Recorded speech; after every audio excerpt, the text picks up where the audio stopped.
হয়।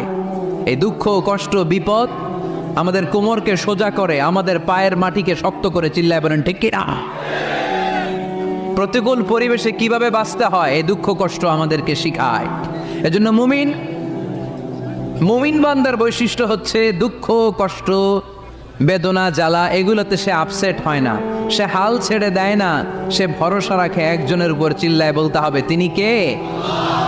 কারণ মুমিন জানে রাত্রি যত গভীর হয় অন্ধকার তমানিসা ভেদ করে সুবহে সাদিক হয়। মুমিন জানে গর্ভবতী নারীর পেটের ব্যথা যেই দিন বাড়তে থাকে ওই দিনই নতুন মেহমান আগমনের সময় ঘনাতে থাকে। মুমিন জানে তার জীবনে দুঃখ কষ্ট বিপদ যত বাড়তে থাকে সুখের দিন কাছে আসতে থাকে। এজন্য মুমিনের হারাবার কিছু নেই। ইন্না মাআল উসরি ইউসরা, ইন্না মাআল উসরি ইউসরা। নবী হে, কষ্টের পরেই আছে আনন্দ, দুঃখের